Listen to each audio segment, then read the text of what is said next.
presentar a nuestro invitado y voy a tomarme el tiempo para describir a nuestro invitado. Tomás Jesús Gutiérrez Sánchez, sociólogo, teólogo, bachiller en Ciencias Sociales y licenciado en Sociología por la Universidad Nacional Mayor de San Marcos.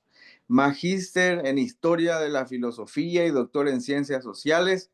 Especialidad en Historia por la Universidad Nacional Mayor de San Marcos. Bachiller en Teología, licenciado en Misiología por el Seminario Bíblico Bautista de Lima y del Seminario Evangélico de Lima. Diploma de posgrado, de maestría de Ciencias Políticas de la Universidad Católica del Perú.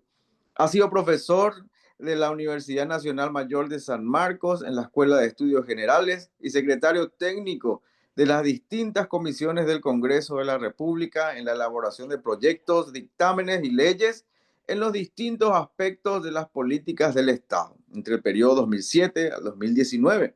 Doctorado en Ciencias Políticas y Gobierno por la Universidad Pontífica Católica del Perú y doctorado en Teología por la Universidad Evangélica de Paraguay.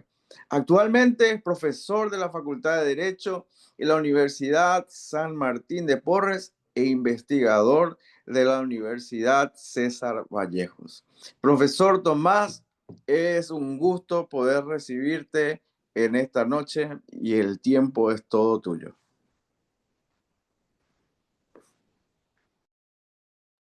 Muchas gracias, Pastor Orlando. Para mí es una bendición estar con todos ustedes y un saludo especial desde Lima, celebrando juntos el Día de la Reforma.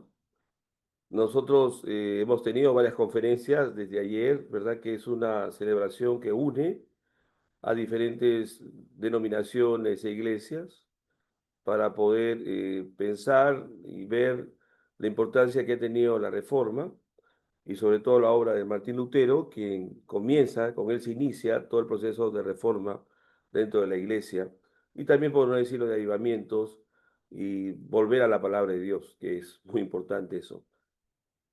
También nosotros, como peruanos, tenemos una ley, la ley 3678, que decretó el gobierno en el año 2000, el 31 de octubre de 2017. Se promulgó la ley que se celebra el 31 de octubre de cada año como el Día de las Iglesias Cristianas Evangélicas en el Perú. Entonces, es toda una celebración y también logramos hace 8 años tener una estatua de Martín Lutero acá en el Parque de la Exposición de Lima, ¿no? Así, tenemos nuestro propio bus de estatua ahí de Lutero con una Biblia y las 95 tesis. Entonces, es parte de eso. La pregunta es ¿por qué? ¿No? ¿Por qué? ¿Por qué celebrar? ¿Por qué pensar? ¿Por qué reflexionar? ¿Por qué estudiar? Porque una de las cosas que vivimos en América Latina es el tema de identidad. Identidad, ¿quién soy yo? ¿No? ¿Por qué soy protestante? ¿Por qué soy evangélico? ¿Por qué soy bautista? ¿Por qué soy menonita? ¿Por qué soy wesleyano? ¿Por qué soy pentecostal? Etcétera, etcétera. Es uno de los temas importantes de las identidades. En ese sentido, nosotros siempre estamos recogiendo desde el inicio de la presencia de las misiones protestantes en América Latina, se discutió eso y celebraba la reforma. Es más, cuando uno lee diferentes revistas de 1917, revistas evangélicas que aparecían en el continente, había todo un estudio de la reforma de Martín Lutero, ¿no? Y a veces servía como un tema de evangelización y predicación. El tema de identidad es importante. Tal es así que en un congreso evangélico de 1949 en Buenos Aires, llamado el CELA 1, la Conferencia Latinoamericana, discutieron por qué somos los evangélicos, de dónde venimos los cristianos evangélicos. Y en esa discusión salió que veníamos de la Reforma, pero añadían de la Reforma española, porque la Reforma española nos dejó el texto bíblico de Casio de Reina y Cipriano de Valera. Entonces, el tema, se iba al Congreso a decir que éramos parte de la Reforma, española que nos dejaron el texto. Y es así como nosotros, como cristianos evangélicos, tenemos la Biblia como nuestro primer vehículo de unidad del cuerpo de Cristo en el continente. Y más aún cuando es Reina Valera, dice, ¿no? Entonces, cuando dice esta es la versión Reina Valera, nos acercamos a eso. El tema de identidad, entonces, es muy importante porque nos permite saber quiénes somos y también hacia dónde vamos, ¿no? También el de la Reforma nos permite la búsqueda de unidad. Yo quisiera presentar esta ponencia en torno a ver la Reforma y los aportes al mundo moderno y la importancia que tuvo Lutero en todo este proceso y este cambio que hubo dentro de la historia de la humanidad respecto a pasar de la Edad Media a la Edad Moderna. Hegel decía, el filósofo Hegel decía que la reforma protestante era la transición entre la Edad Media y la Edad Moderna. Y vamos a verlo por qué. Yo quisiera pasar un PPT para que me pueda guiar y para que también nos ayude con algunas imágenes que podemos ver aquí, ¿no? Entonces déjenme ver a ver si lo amplío y si se ve, si lo amplío y se ve todo, ¿está bien? ¿Sí? Podemos avanzar, ¿no? ¿Se ve bien la imagen? ¿Alguien me confirma? ¿Sí?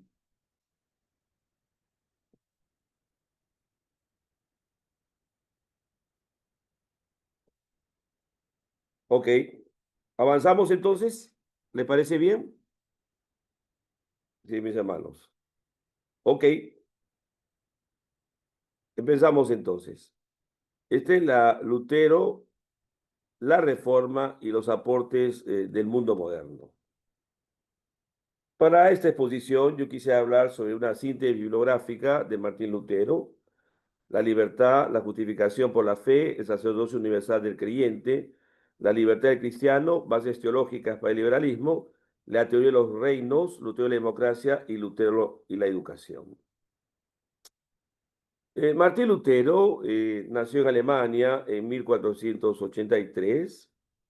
Hay muchos biógrafos que trabajan todo el texto de la vida de Lutero, trabajan su vida, sus obras, pero él estudió primero derecho, pero sintió una especie de, cuando estaba de noche, un rayo que vino y casi lo mata, hizo la promesa de serse monje e ingresa a la orden de los agustinos, donde se prepara y realiza estudios y más adelante va a dedicarse a estudios de la Biblia como tal y sobre todo del Nuevo Testamento.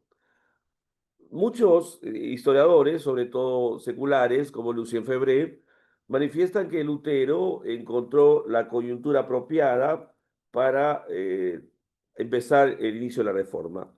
Una coyuntura apropiada porque la Edad Media estaba ya pasando en crisis, la Edad Media ya estaba en su última etapa y estaban apareciendo las ciudades-estados y habían también otros antecesores a Lutero que estaban trabajando todo el tema de una pre-reforma, como Wycliffe, Juan Hus o Savonarola, que comenzaban a estudiar el texto bíblico y comenzaban a darse cuenta de los abusos de una iglesia que había cometido muchos errores, una corporatividad de la iglesia muy fuerte y que había muchos abusos como tal, ¿no? Lucien Febvre habla que había un tráfico de influencias, una venta de indulgencias, que era el hecho de vender a través de un documento el tema de no de la salvación, sino el estado final que una persona puede tener, era perdonar los pecados de las personas para que puedan pasar, si es que está en el infierno o en el purgatorio, y salir, ¿no?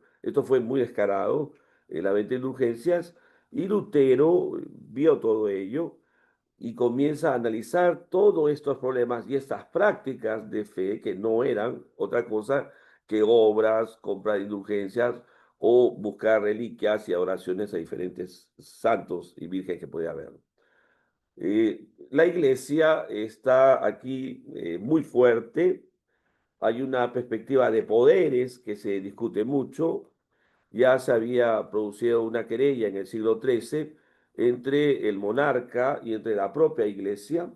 Va a ser Papa Gregorio el Grande quien discute estas querellas y comienzan un poco a dividirse el tema de las potestades. Martín Lutero viaja a Roma y en Roma ve todo cómo la iglesia había dejado su razón de ser, de una iglesia muy, digamos, que debía entrar a una predicación del Evangelio, una vida del Evangelio, la enseñanza de Cristo, se había ido a, digamos, se había ido de la fe, si hay que decirlo así.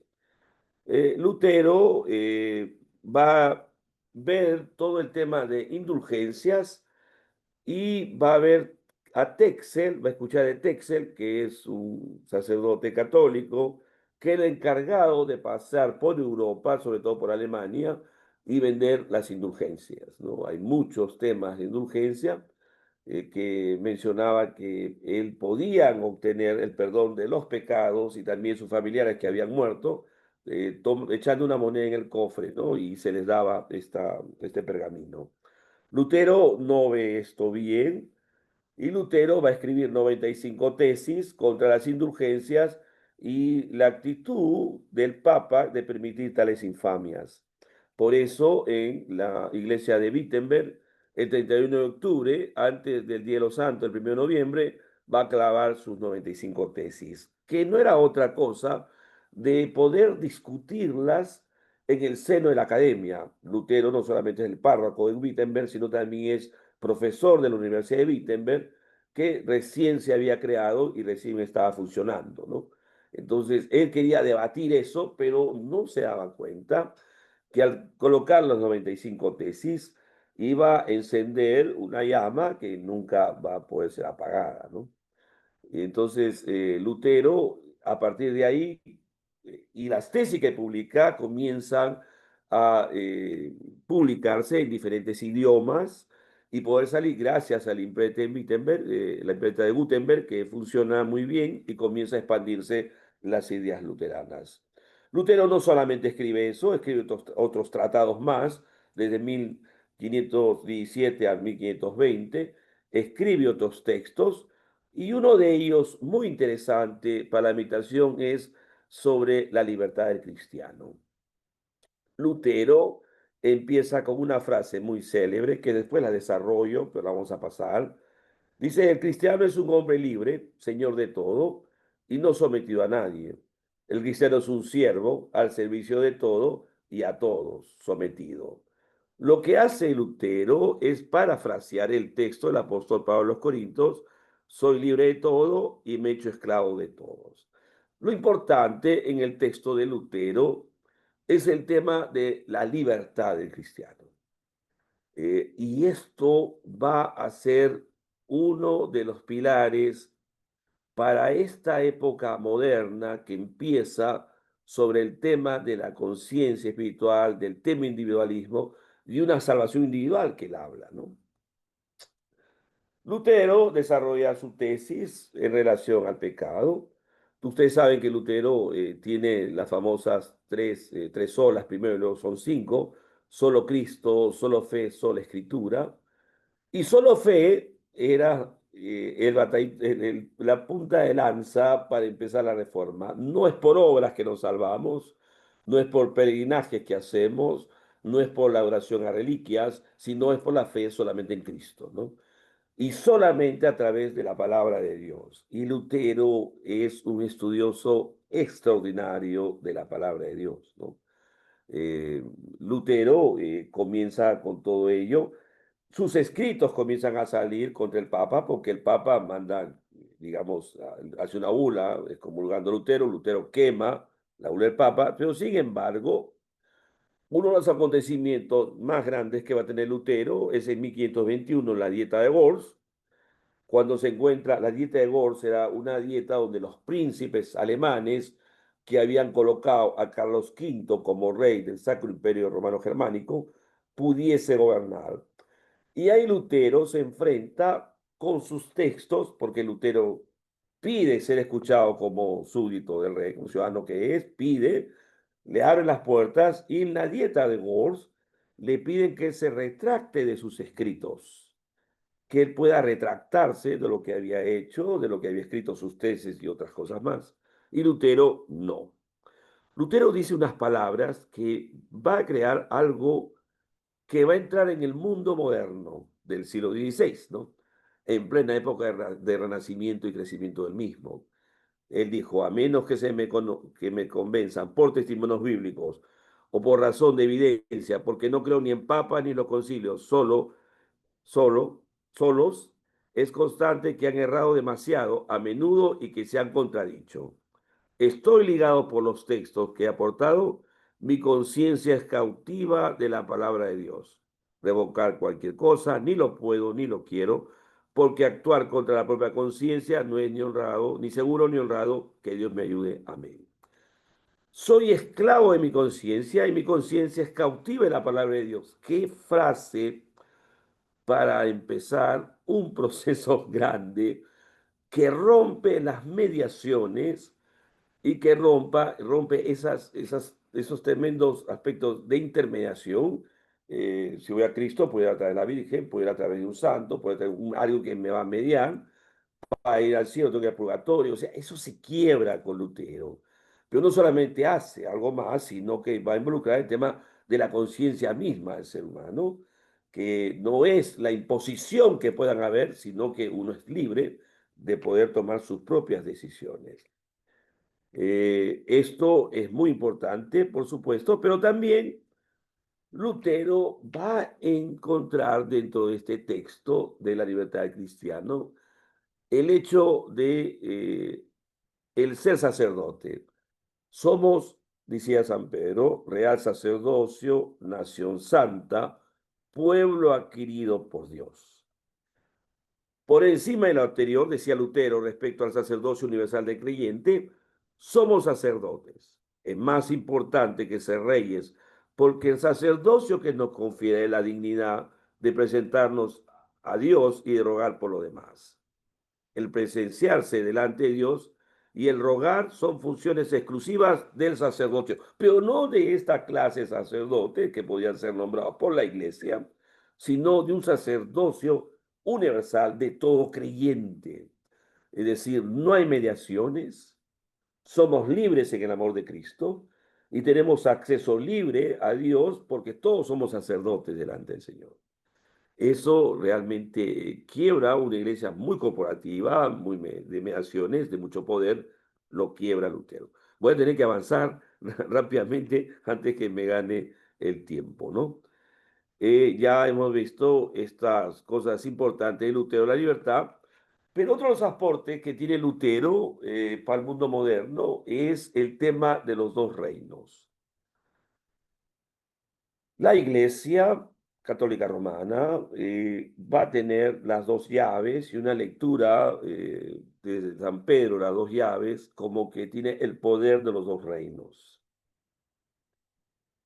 Quizás no vimos el tema de Jesús o el tema de San Agustín, cuando Jesús dijo, dar a César lo que es César y a Dios lo que es de Dios. Hablaba de dos reinos distintos, del reino que es el propio Estado, la propia nación del imperio, y el reino de Dios, que es la iglesia, si quieren ver así. San Agustín hablaba en la ciudad de Dios de dos ciudades, una ciudad celestial, una ciudad terrenal, siempre potestades. Lutero va a interpretar esto, que hay precisamente dos reinos.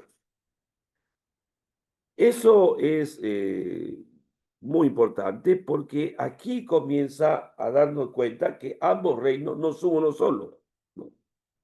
Y Jesús lo dice a Pilato, mi reino no es de este mundo, dice, ¿no? Él va a quebrar toda esa lectura que ambos están juntos y que se pudo hacer en América Latina a través del patronato real y luego del patronato nacional. A veces el Estado controlaba la iglesia y ponía obispos y a veces sacerdotes. Eso se quiebra.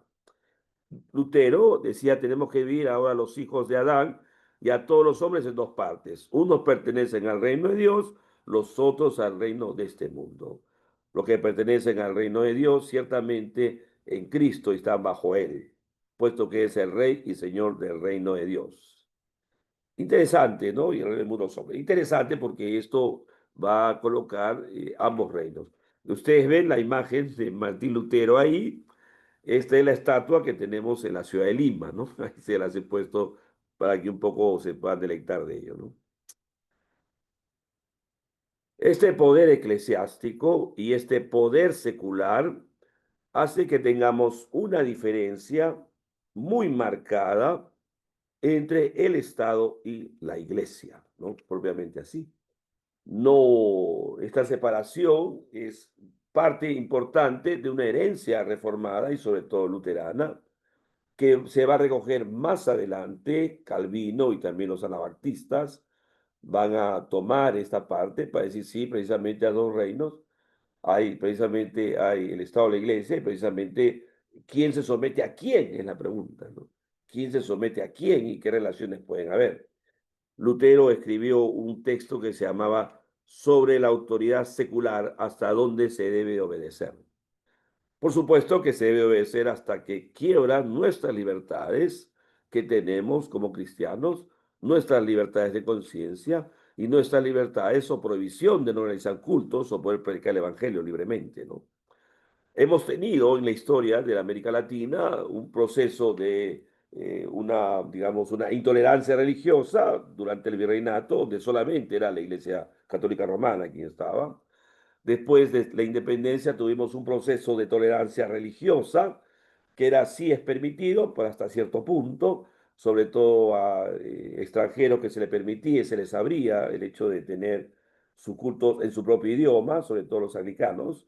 Hemos tenido un proceso de tolerancia religiosa en todo el siglo XIX, pero a finales hubo una libertad de cultos que se luchó mucho y después se estableció más adelante esta libertad de cultos y esta libertad religiosa como tal, y una pluralidad religiosa en toda América Latina, pero hemos sufrido estos temas, ¿no?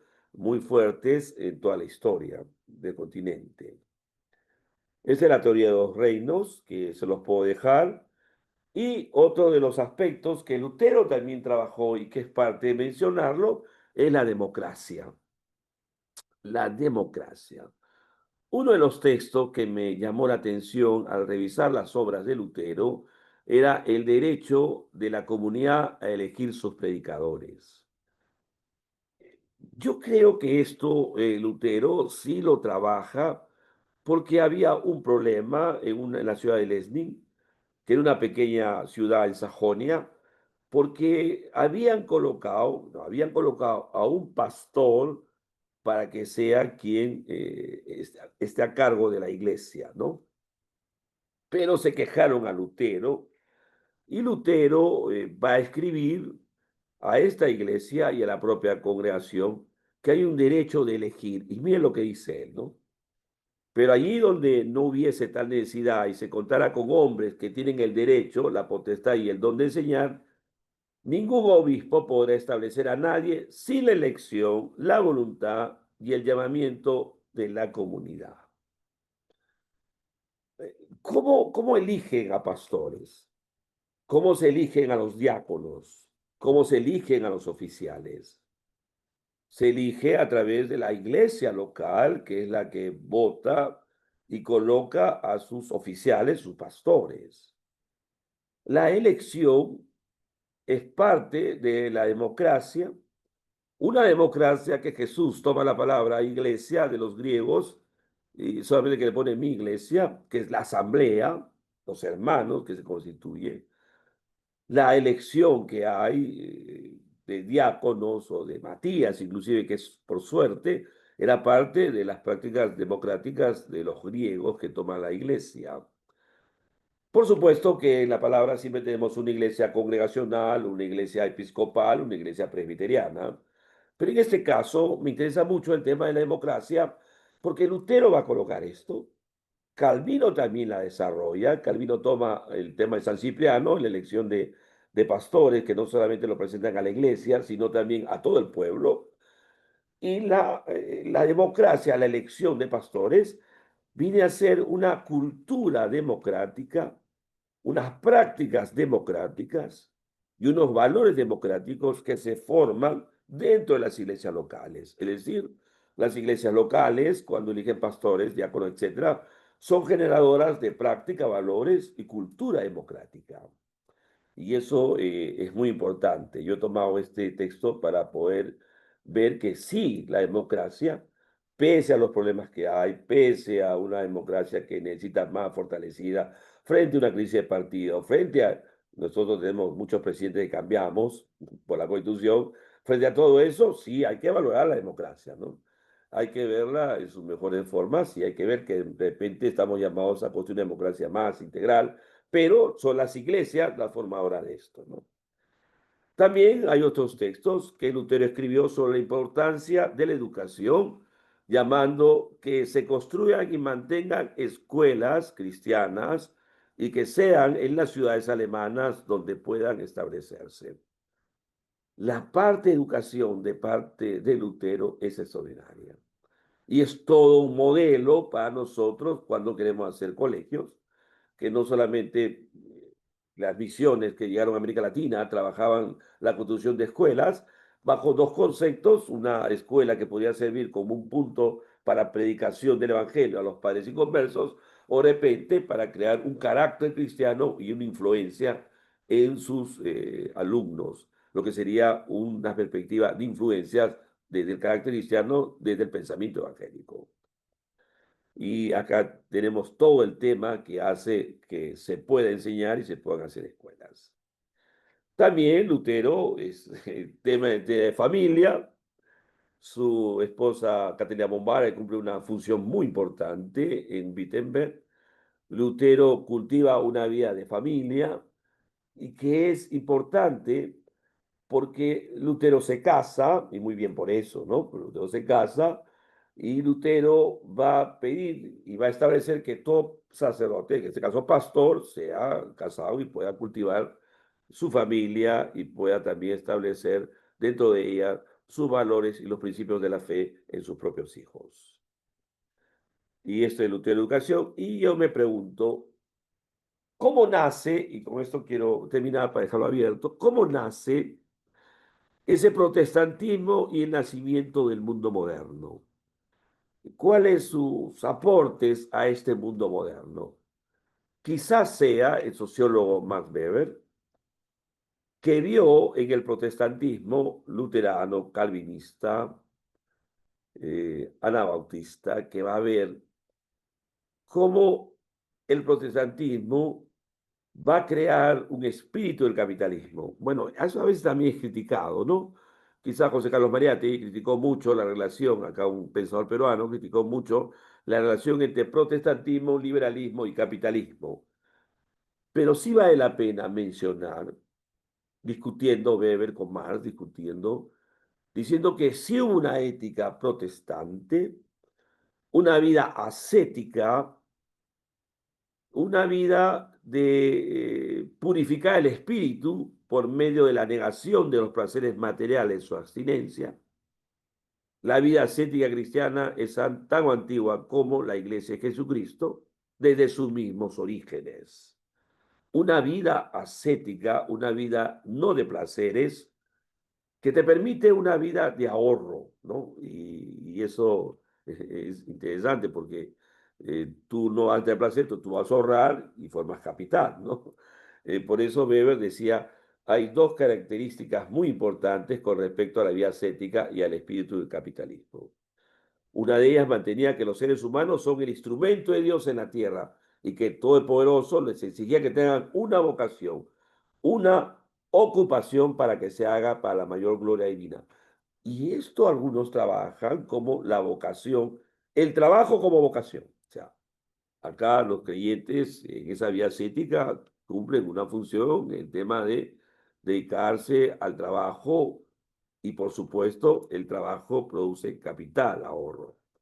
Y la segunda idea es la predestinación, según la cual solo ciertos individuos predestinados se encuentran entre los elegidos que han al cielo y otra vida eterna. Es decir, si estamos en la tierra, tenemos un propósito y ese propósito hace que tengamos un sentido de vida y como tal un sentido de trabajo porque hay la gloria del Señor más allá, ¿no? Bueno, esto me interesa, pero no es material de esto, ¿no? Pero hay que mencionarlo porque eso sí se toma dentro del análisis del protestantismo y el mundo moderno. Va a decir al final que los puritanos deseaban, y aquí está la síntesis, trabajar por vocación. Nosotros nos hemos obligado a ello, de modo que cuando se sacó el ascetismo de las sendas monásticas para llevarlo a la vida diaria, comenzó a dominar la moralidad mundana y tuvo un papel en la construcción del enorme cosmos del orden económico moderno. Qué interesante la tesis de Weber y qué tal importancia de estos aportes del protestantismo a este mundo moderno. Se trajo para sí la vida sin placeres, lo que produce una vida ascética y por lo tanto de ahorro y trabajo, elementos importantes que sea después de la conversión y que permiten la inversión y el capitalismo. Esta es la imagen de Lutero que tenemos aquí en Lima, el Parque de la Exposición. Termino solamente para decir que la reforma emprendida por Martín Lutero fue uno de los grandes acontecimientos del Estado universal. Sus resultados los podemos observar en la economía, la política, el arte, el derecho, en la filosofía, en la música. Su legado marca el inicio de una nueva forma de entender la vida en Occidente y sobre todo de entender que existe otro tipo de cristianismo capaz de dar respuesta a los grandes desafíos que nos presenta hoy el mundo contemporáneo. Por supuesto, releer a Martín Lutero, releer sus escritos, entender el inicio de ese proceso de reforma, ver los reformadores que llegaron y sus obras tan grandes como Calvino o también Knox o los anabaptistas, eh, más adelante los metodistas con Wesley, más adelante los movimientos puritanos, más adelante los avivamientos pentecostales de Azusa. Todo tiene una vertiente muy grande que empieza con el hecho de una protesta. Y quiero terminar con una frase de Paul Tillich que decía, ¿qué es el protestantismo? Este teólogo alemán dice, ¿qué es el protestantismo? Y él decía, el protestantismo es la protesta contra las formas impuestas. Qué interesante para decir que es un protestantismo que se levanta contra lo que se impone, pero también que es una reforma que siempre se está reformando, ¿no? Una iglesia reformada, siempre reformándose. Y es importante que porque Martín Lutero y los reformadores entendieron una coyuntura social, un contexto importante, y desde el manejo del texto bíblico y la interpretación del mismo, pudieron dar respuesta a los grandes desafíos que se presentaban en ese entonces, en sus tiempos, en sus ciudades. Hoy debemos estar dispuestos a pensar nuestra fe, ver el contexto que vivimos y dar respuestas desde la palabra y el pensamiento social evangélico al acontecer diario y poder tener un punto de vista quizá distinto, pero basado en la palabra de Dios y en estos reformadores que nos dejaron mucho para esta interpretación.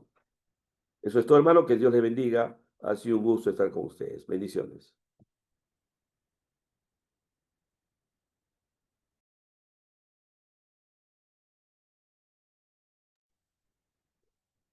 Muy bien, muchas gracias, profesor. Fue muy interesante la exposición en este momento. Yo creo que nos ha hecho pensar. Tenemos unas preguntas muy interesantes para ir preparándonos y respondiendo. Am, Quizás para un poquito darle tiempo también al profesor Tomás Gutiérrez para que se prepare, porque hay 8 preguntas muy interesantes. Quisiera ver si Ronald, ¿me puedes ayudar con el flyer del siguiente? Interesante, está bien, muchas gracias con este flyer. Hermanos, solo para recordar que ya prontito, 17 de enero al 25 de abril, tenemos que ir pensando en las propuestas, en los diplomados que tendremos disponibles, hermanos. Creo que esta tablita, hazle un printer, hazle una copia para ya ir pensando, soñando en los temas que Sociedad Bíblicas Unidas va a tener disponible para este término. Mira, aquí tenemos introducción a la literatura sapiensal, tenemos el estudio de Eclesiastés, Proverbios, Job, tenemos los salmos sapiensales, tenemos la sabiduría y el eclesiástico, sabiduría para consejería y bueno, la sabiduría para la sociedad en crisis. Hermanos, esta tablita debe estar bien marcada en tu plan, estudiar y considerar muy bueno que nos puede ayudar para el trabajo que vamos a tener de aquí en adelante. Muchas gracias, Ronald. Y bueno, yo creo que estamos listos para ir trabajando con algunas preguntas que tenemos registradas. Y entre ellas, profesor, hay una pregunta con la que vamos a empezar este tiempo y que creo que va a animar a hacer algunas preguntas al grupo que vamos a tener. Es la siguiente. Estamos en un siglo muy interesante donde la juventud funciona bastante, la tecnología nos ha invadido y bueno, ahora ya creo que son muy pocos los hombres en esta sociedad que no están usando la inteligencia artificial para hacer alguna investigación o escuchar algo, a ver qué dice la inteligencia artificial. Pero aquí viene una pregunta. Profesor Tomás, la vigencia de la celebración de la reforma hoy en día y su significado para la Iglesia, tomando en cuenta este punto que tú has hablado de la identidad que tiene esta sociedad, este pueblo americano. ¿Qué nos dice para esto, profesor? Gracias, hermano Rolando. Precisamente yo comencé hablando del tema de identidades, porque en un mundo más tan globalizado, donde estamos tan rápidamente conectados a través de los medios, y doy gracias a Dios que estamos conectados a ellos y somos tantos hermanos que podemos hablar libremente y podemos juntarnos bajo un tema. A veces pretende este proceso de globalización homogeneizar todos los criterios y decir todos pensamos igual y todos pensamos de esa manera, ¿no? Y yo pienso que sí hay diferencias en nuestra fe como cristianos evangélicos. Necesitamos pensar en nuestra historia, necesitamos tener puntos en común y estas celebraciones y estas reflexiones nos permiten estos vínculos de unidad y de conocernos como nosotros. Yo siempre he podido ver en la historia del protestantismo latinoamericano ese deseo de conocerse, pero ese deseo también de ver dónde empezamos el peregrinaje que hemos tenido en el continente. ¿Cuáles son nuestros padres que han formado todo un pensamiento y todas respuestas a lo que pasa en el mundo como tal? Y yo mencionaba cómo Casio de Reina, cuando publica su Biblia del Oso, tenía, digamos, notas, tenía dibujos, tenía expresiones que decretaban toda una cultura evangélica para un pueblo hispano, ibérico, si quieren llamarle así, y que fue muy importante que esos textos llegaran a nosotros. Y hubo un deseo de los hermanos en los años 50 de crear una cultura del pensamiento evangélico. Mira eso. ¿Y sabes cómo empezaron ellos a crear esa cultura del pensamiento evangélico? A través de la publicación de los prefacios de las traducciones de la Biblia, ¿no? Por ejemplo, la introducción que hace Casio de Reina, la que hace Cipriano de Valera, la introducción que hace Francisco de Encinas en 1543, cuando publica el Nuevo Testamento, el prefacio que hace Juan Pérez de Pineda, un poco porque querían rescatar ese tema de identidad. Ahora, ¿qué es vigente? Por supuesto que sí. Es vigente porque nos permite contextualizar parte de su pensamiento y parte de las respuestas que daban a las sociedades hoy en día. ¿Cómo no descubrir el tema de integridad en los reformadores o el tema de integridad de la enseñanza que hubo de movimientos que tuvimos en América Latina, de integridad, de valores que hoy se pierden frente a una latinoamericana sumergida en violencia, sicariato o corrupción, ¿no?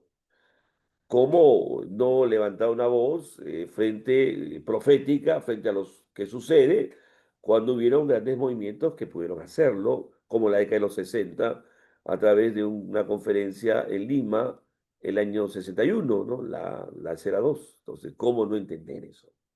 Entonces, poder ver estos pensamientos, estas ideas y estas discusiones que habían, la sistematización de eso nos podía permitir la construcción de un pensamiento social evangélico del continente, ¿no? Entonces, sí es vigente, es bueno pensar, es bueno celebrar, y eso nos permite dar respuestas a los desafíos que nos presentan las sociedades en América Latina, ¿no?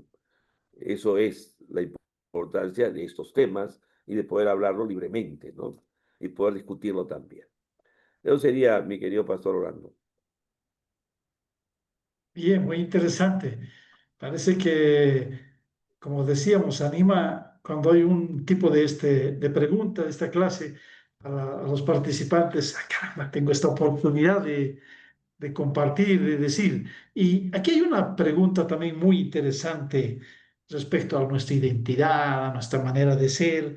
Y un poquito quizás vamos a hablar después de la pregunta acerca de los dos reinos que usted mencionó, pero aquí viene una pregunta que punza, dice, profesor, ¿hasta dónde se debe respetar o obedecer el sentido de orar por nuestras autoridades? Muy bien. Eso es una bonita pregunta. Mira, el Señor, el Estado, las autoridades que manejan el Estado es un provisorio, decía Pannenberg, ¿no? Es un provisorio. El Estado no es eterno, ¿no? El Estado está, dice Romanos, para que vivamos en paz y en quietud. Está la espada para poner orden, ¿no? Para poner bienestar y la búsqueda del bien común. Y por lo tanto, Pablo y Pedro nos mandan a orar por las autoridades, a orar por ellas, estar sujetas a ellas. Pero cuando gobiernan mal, porque eso es lo que pasa, la iglesia no puede estar callada, ¿no? La iglesia ejerce lo que se llama el ministerio profético, el rol profético de la iglesia.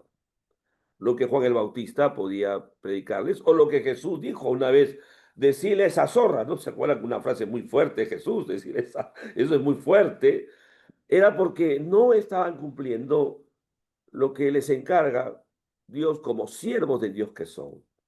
Los profetas como Isaías, Miqueas o Amós piden justicia, piden el establecimiento del orden como tal y les piden que no sean y no amen el soborno ni la corrupción.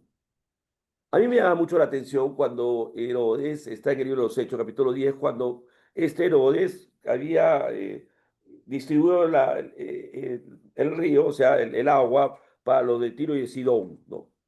Y sale el pueblo y le grita, voz de Dios y no de hombres, le grita, ¿no? El pueblo se levanta, el pueblo clama que ponga orden, que ponga justicia, que no entren sobornos, que había sido sobornado su mayordomo. Y cuando claman, se muere el tipo. Inmediatamente, ¡pum!, se murió, dice. Y los gusanos comenzaron a comerlo inmediatamente. Pues está terriblemente mal, ¿no? ¿Qué significa eso? Yo creo que Dios pone autoridades y dentro de su soberanía está el respeto y también la denuncia que vamos a hacer con iglesia. Y eso lo podemos hacer. En el Perú tenemos una paradoja muy grande, les voy a contar. La paradoja que tenemos en Perú es que los economistas ingleses y muchos americanos y muchos extranjeros se preguntan cómo en el Perú, que puede tener en 10 años 8 presidentes, políticamente está terrible, pero económicamente el dólar baja y económicamente la economía sube. A veces no nos entendemos esta paradoja, pero yo pienso que ahí nos llama la atención a poder demandar y poder llamar, pero también que esa riqueza que el Perú cada día está pueda ser distribuido de manera eficaz y eficiente a los sectores más vulnerables, en la construcción, pues, de hospitales, clínicas y todo lo demás, hospitales, de infraestructura, carretera y todo lo demás, que es parte para lo que sirve el gobierno. Pero si el gobierno no está, entonces nosotros podemos llamar la atención y nosotros nos pronunciamos como tal. El Consejo Nacional Evangélico del Perú se pronunció sobre una ley de amnistía y puede sacar un texto y puede demandar. La iglesia puede orar y puede denunciar, y eso es parte de un rol profético. Yo creo que la iglesia, cuando se atenta contra la propia iglesia y también contra la ciudad, el pueblo, y no se gobierna de una manera y hay corrupción, pues estamos llamados a levantar una voz, ¿no? Se llama la voz profética, ¿no? Creo que hay muchos documentos de voz profética en los años 1960 y 70, donde la iglesia salió y clamó por justicia, igualdad de derechos y porque se haya una buena distribución y romper todo el tema de violencia y corrupción que pueda haber, ¿no? No nos vemos como agentes de paz de los mismos. Entonces, ¿hasta dónde oramos? Bueno, siempre vamos a orar, pero tampoco orar y no actuar, eso no va quizás, ¿no? Hay que actuar con mucha sabiduría y también con mucha respuesta, porque a veces nos quejamos y enunciamos, pero no damos alternativas. Nos damos alternativas. Y ese es un deseo de poder construir todo un pensamiento que yo me referí como un pensamiento social de la iglesia, ¿no? Que hay que construir eso. Bueno, pero hermano, no es el tema de Lutero, ¿no? Así que vamos a hablar de Lutero, más bien. Eso es lo que queremos, ¿no? Muy bien. Aquí hay una pregunta que apega también, dice, ¿cree usted que la disposición a la lectura de la palabra fue un punto de quiebre en la vida de Lutero? Termina ahí y aplica un poco. ¿En qué medida en estos tiempos en que se lee menos la Biblia constituye un aporte? La Biblia es un libro tan precioso. La Biblia es un libro divino, no es un manual de economía, no es un manual de reformas agrarias, no es un manual de políticas públicas, pero la Biblia es un texto que nos permite tener un marco general de un buen gobierno de Dios. En la Biblia hay tanto de enseñanza solamente en los principios de Cristo, la revolución de valores que trajo Cristo. Cuando Cristo dice, por ejemplo, oísteis que fue dicho, mas yo os digo, amar a vuestros enemigos, amar a aquellos que os ultrajan, os persiguen, amarlos. Cristo hace una revolución de valores primero en el principio de amar a los enemigos mismos. Hace un principio una revolución de valores cuando dice, por ejemplo, que Él vino para servir y no ser servido. Qué enseñanza tan grande para nosotros y para los gobernantes.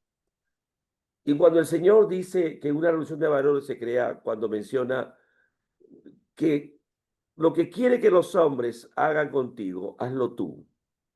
Y eso es la regla de oro, ¿no? Pero eso está hace 2000 años. No se hace actual esos textos.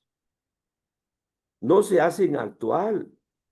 No actuar con hipocresías, ni actuar porque eh, actuamos bien con aquellos que nos caen bien, o no es actuar en una forma de servir a los demás, porque es el principio de Cristo, de servir y no ser servido, o cómo no actuar cuando queremos que la gente traten igual para que sean tratados. O sea, muchos textos en la revolución de valores son prácticamente parte de la vida.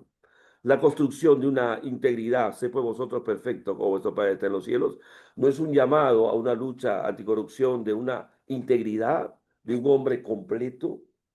Entonces, decir que la Biblia para mí es actual. Lo importante del texto bíblico es que nos permite una contextualización del Evangelio, que muchos han hablado de eso, ¿no?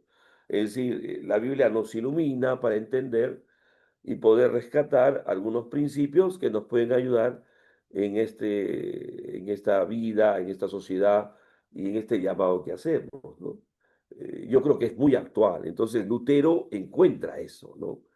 Lutero para mí encuentra los dos reinos, el sacerdocio, la libertad, en un momento de opresión en un momento donde las obras que tú podías hacer te podían dar salvación, y un momento donde necesitabas pagar dinero, dar dinero para el perdón de pecados a través de indulgencias. Entonces, eso no es. O un rey que daba la apertura para la venta de los mismos, porque no podían entrar a vender si es que el príncipe no les autorizaba.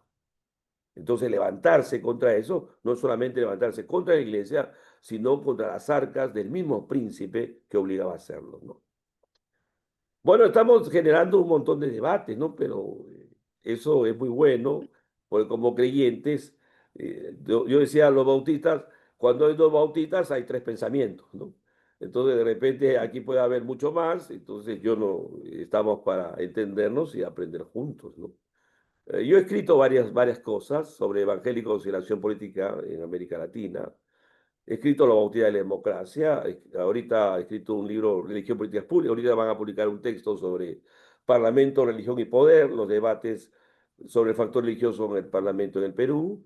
Entonces podemos debatir, ¿no? Pero eso es algo que hay que ir construyendo. Lo que más me llama para poder escribir es una doctrina social evangélica, ¿no? Que es el pensamiento social evangélico. Bueno, si hay varias manos, yo con mucho gusto, ¿no? Entonces, adelante, todavía tenemos tiempo, creo, ¿no?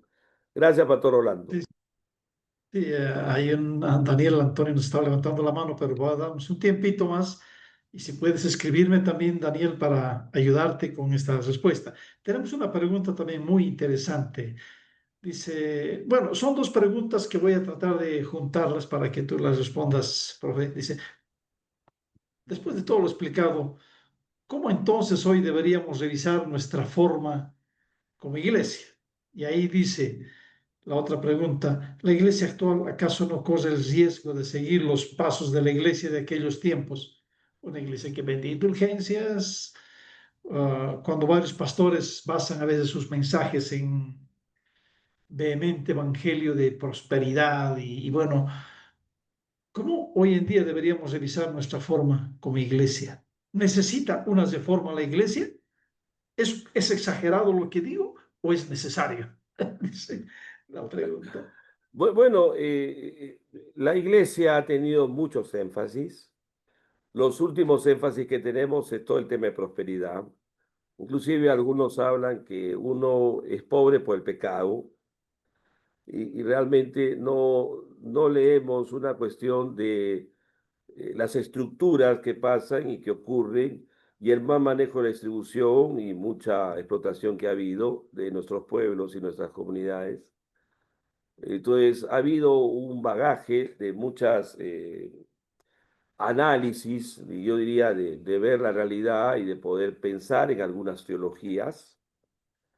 Muy peligroso, yo siempre he dicho muy peligroso. Eh, Ahí hay que ser muy atentos con los énfasis que están apareciendo. Por eso es necesario la construcción del pensamiento social que nos permita tener respuesta a eso. Cuando viene el Evangelio a la América Latina, el Evangelio vino cargado con algo que trajeron las misiones protestantes de Europa y de Inglaterra y sobre todo de Estados Unidos, que le llamaron el Evangelio social. El Evangelio social llegó al continente en las primeras décadas del siglo pasado, desde 1890 a 1930, ante la recesión, y el Evangelio social, que lo vemos en los documentos de la conferencia del Congreso de Panamá en el año 16, hablaban de un cristianismo social, es decir, un cristianismo que no solamente hablaba de una redención individual, sino hablaba de una redención social, de un cambio de estructuras sociales, de un cambio donde la justicia social pueda entenderse como tal y donde la transformación social se pueda dar. Eso fue muy impactante en las primeras décadas porque permitió el acercarnos al tema social y dar respuestas de la fe evangélica sobre eso. Eso permitió la apertura de colegios, de clínicas, de trabajos con los movimientos sociales. Por ejemplo, en Bolivia, la misión bautista canadiense trabajó en Guatajata e hizo una reforma agraria 10 años antes de la reforma agraria para el Tesoro, ¿no? Entonces, ellos decían, ¿cómo es posible eso? Es que el Evangelio no cambia. Y cuando uno analiza esas cosas de una transformación social que pueda haber y que trae el Evangelio, nada tiene que ver la prosperidad. Nada tiene que ver. Entonces, lo que hace falta en nuestro continente y en la iglesia hoy para entender su rol, y voy a empezar, es su identidad. ¿Quién soy yo? ¿De dónde vengo? ¿Cuáles han sido mis aportes? ¿Cómo construye ese pensamiento? Ustedes se asombrarían cuando ven el Congreso, celebramos este año 100 años del Congreso de Montevideo, y se asombrarían cómo en el Congreso de Montevideo de 1925 los evangélicos decían, vamos a acompañar a aquellos movimientos que están buscando las libertades y la justicia y vamos a trabajar juntos. Y el mayor movimiento que había en esa época era el movimiento feminista que luchaba por el sufragio universal, por el derecho del voto. Y nosotros apoyamos eso. Apoyamos las 8 horas. Apoyamos a los movimientos indígenas. Apoyamos al movimiento estudiantil. Entonces, decir que el Evangelio no es transformador, sí lo es. Y se acompaña. Entonces, cuando comenzamos a entender nuestra identidad, teologías como la que aparece, prosperidad y esto y el pecado, que es tanto, que el que es pobre, el que eres pobre, pero está en pecado. No, eso se quiebra. Por eso yo siempre empecé diciendo que es importante es retomar nuestra identidad, nuestra historia. Y le cuento una cosa más. Cada denominación es riquísima en todo. Cada denominación contribuye a énfasis. Cada denominación ha desarrollado trabajos pioneros grandes de servicio a la comunidad, de rescate a las farmacodependientes, de trabajar con niños. ¿Cómo no entender lo grande y maravilloso que hace un programa Compassion en nuestras iglesias, que pueden atender en América Latina a más de 250.000 niños? O sea, ¿qué es esto? ¿No? Uno dice, programas que hemos hecho, que hemos trabajado, pero por eso es necesario sistematizar. Primero, nuestra identidad, nuestro pensamiento y analizar desde la palabra de Dios nuestros contextos y dar respuesta. Y hoy en día los jóvenes son un campo de trabajo, de acción formidable, porque hoy tenemos doctores, médicos, ingenieros, abogados, educadores, antropólogos. Mamma mía, Dios mío, Dios nos ha bendecido con tal cantidad de jóvenes profesionales que necesitan un acompañamiento de parte de sus líderes y que necesitan desarrollar en ellos identidad, historia, doctrina, valores, integridad. ¿Quién le va a dar eso? La iglesia evangélica está creciendo tanto en profesionales que los profesionales van a ser los que van a dirigir los destinos del país, sea en la administración pública o en la administración privada, ¿no? Entonces necesitan un trabajo muy especial y hay que hacerlo y hay que empezar desde ahora, ¿no? Bueno, hermano, no los quiero cansar realmente. Mándenme las preguntas y luego lo discutimos. Porque yo sé que ustedes Bueno, quieren creo hacer que mucho, pero yo no los quiero cansar, ¿no? Con tantas cosas. Y me gusta escribir. tenemos una más aquí. Vamos a honrar su constancia de nuestro invitado Daniel Antonio también. Él tiene una pregunta muy interesante que dice, profesor, ¿cómo explicaría usted que hoy muchos movimientos evangélicos apoyan el sionismo cristiano, siendo una doctrina surgida del dispensacionalismo posterior a la Reforma?